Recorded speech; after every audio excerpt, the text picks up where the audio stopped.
Assalamualaikum, Sampurasun, Om Swastiastu, salam sejahtera untuk kita semua. Ketemu lagi di channel Jiwa Tua 2. Oke teman-teman, saya tidak bercerita mengenai misteri, tapi bercerita mengenai fenomena ya, masih metafisika juga, fenomena metafisika. Fenomena ini adalah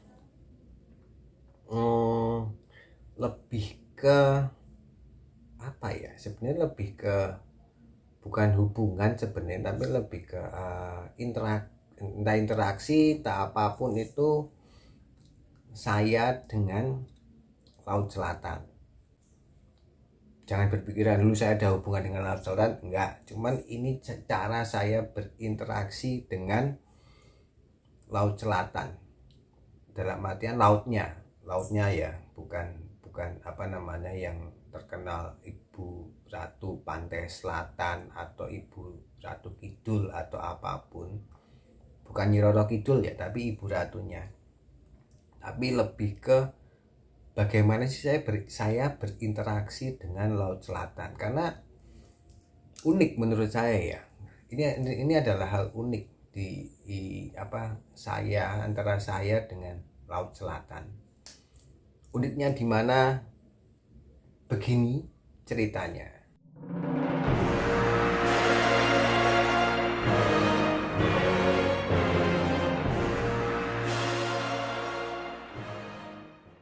Oke teman-teman, tadi kan di intro ya, kita di pembukaan udah saya menceritakan pembuka uniknya dengan saya dengan interaksi dengan Laut Selatan.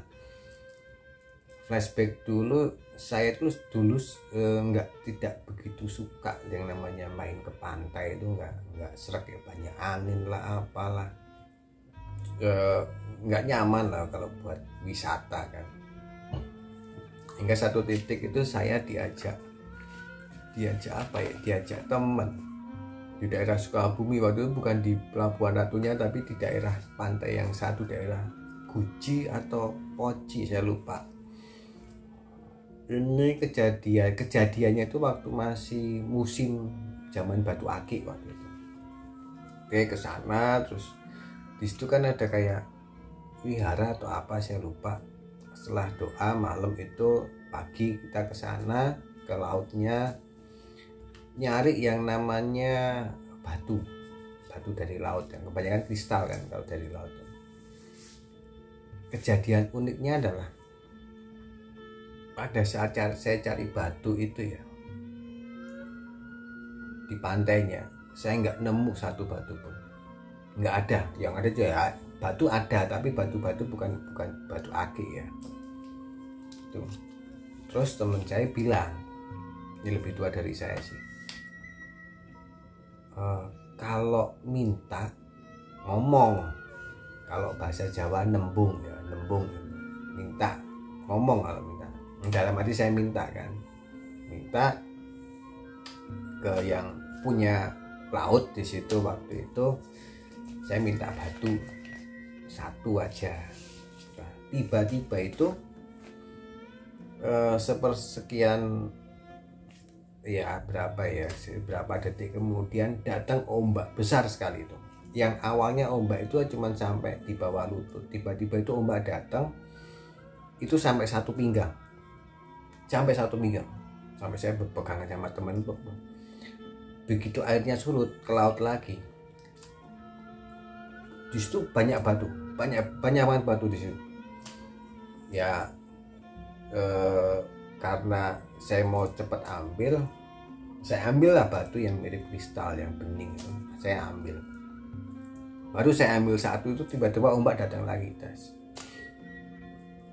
Ombak ke laut lagi, udah hilang semua batu yang di situ tadi. Cuma dapat satu tuh akhirnya.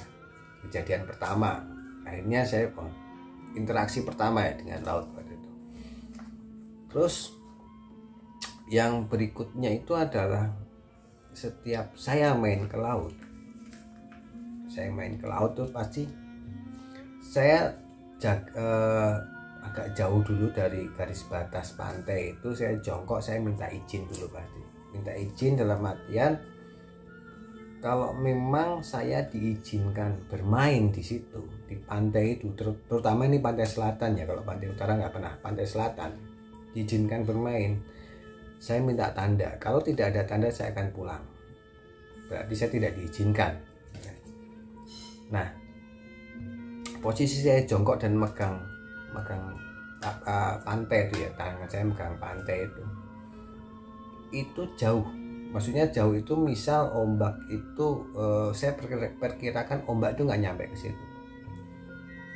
Dan setelah saya selesai ngomong sekian, selang berapa detik ombak itu nyampe ke saya. Satu kali doang nyampe. Dan habis itu balik lagi ke laut. Berikutnya ombak itu nggak pernah nyampe lagi. Hanya ini udah diizinkan oleh laut lah saya main ke situ. Dan ini pun kejadiannya berkali-kali ya, setiap saya ke laut saya pasti minta izin dulu, karena pernah itu ada kejadian saya pernah minta izin itu ternyata ombak itu nggak nyampe ke saya, ya saya pulang. Tapi emang ternyata memang ada, setelah itu saya dengar kabar itu memang ada ombaknya besar banget waktu itu setelah saya pulang ya, memang tidak diizinkan waktu itu. Nah ini pun akhirnya saya ajarkan ke anak, dalam artian kalau kita mau main ke tempat orang atau mau ini, kita harus izin dulu, karena ada kejadian unik waktu kita main ke pantai sepanjang Gunung Kidul itu, main, saya ajak anak pulang, dia bilang nanti nunggu ombak yang gede sekali lagi. Udah saya tungguin kan, padahal ombak itu sebelumnya cuma kecil nunggu ombak. Saya bilang kalau mau ombak yang gede bilang, minta sama yang punya laut ya. Akhirnya anak saya minta. Tiba-tiba itu selang sekian detik ombak itu datang sangat besar, karena kan posisi anak saya duduk gini kan sampai segini, ombaknya sampai segini. Udah selesai, nggak nyampe lagi di situ. Nah selesai kan itu, dikabulkan keinginan anak saya. Nah kejadian unik berikutnya mengenai Laut Selatan ini menurut saya paling berkesan ya, buat saya pribadi. Orang bisa menilai saya halu atau apapun itu nggak masalah, karena kan yang namanya metafisika itu kan kita nggak bisa 100% benar, itu nggak bisa. Waktu itu saya main ke pantai selatan, ke Parangtritis. Itu dari Jogja jam 6 waktu itu. Jam 6 dari Jogja, hujan deras, sangat deras itu, sampai kalau mau ke Parangtritis ada jembatan kretek kan, hujan deras itu. Nyebrang jembatan itu hujan deras banget. Sampai selesai jembatan itu hujannya berhenti, bener-bener berhenti, terang. Waktu masuk arah ke sana juga lampu itu baru mati lampu, karena hujan deras, angin kan, mati lampu. Sampai saya itu nggak bisa, sampai lupa itu jalan masuknya itu kemana.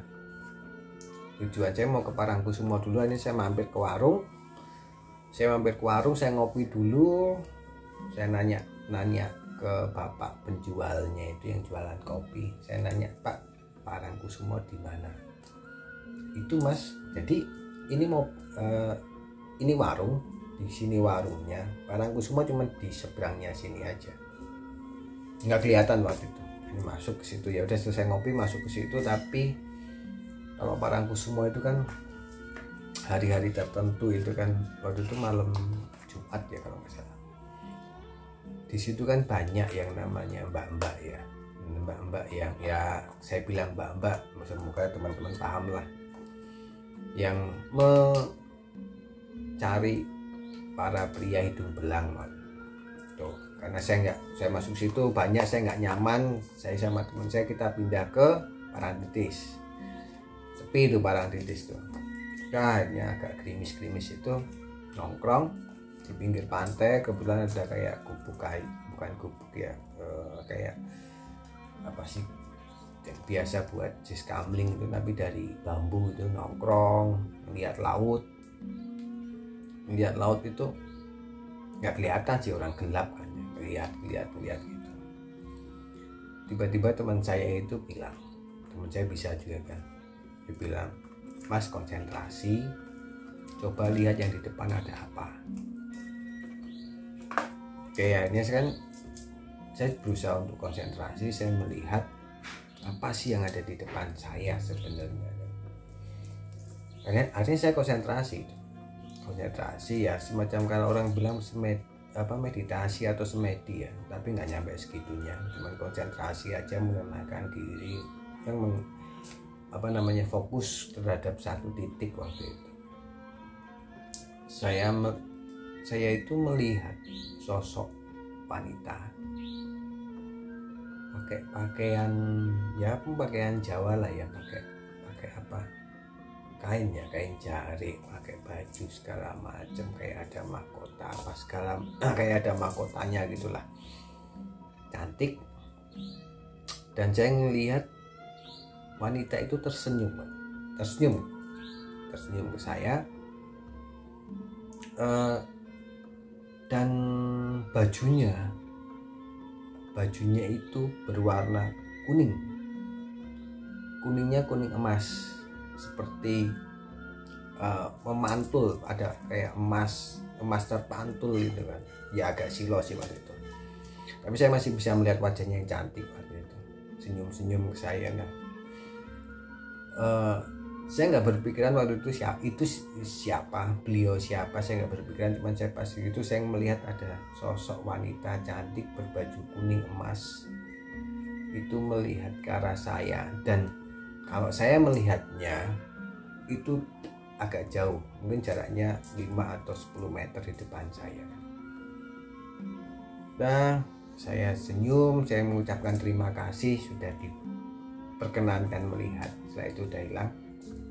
Saya ngobrol sama teman saya,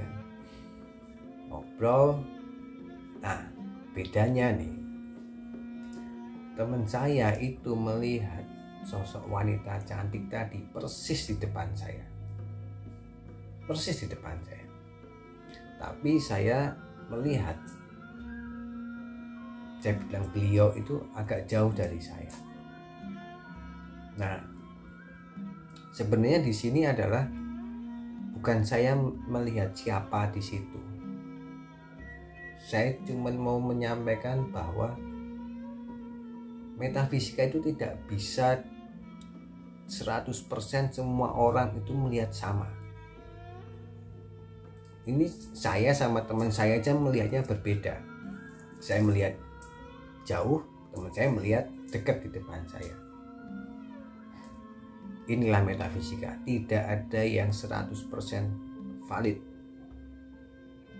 karena yang namanya metafisika distorsinya sangat besar. Sama seperti mungkin dua orang melihat suatu penampakan, kalau dia lebih suka dengan gambar imajinasi pocong, dia akan melihat itu sebagai pocong. Kalau yang satu melihat lebih ini imajinasi kuntilanak, lebih sering bermain dengan kuntilanak, bermain imajinasi kuntilanak, dia akan melihat itu adalah kuntilanak.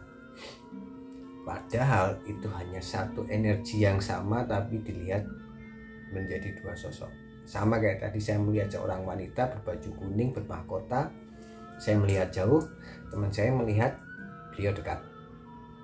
Oke teman-teman, sekian dari saya, terima kasih sudah menonton, jangan lupa subscribe. Saya akan membagikan pengalaman-pengalaman metafisika dengan cara berpikir kita pakai logika. Oke, terima kasih sudah menonton channel Jiwa 22. Salam.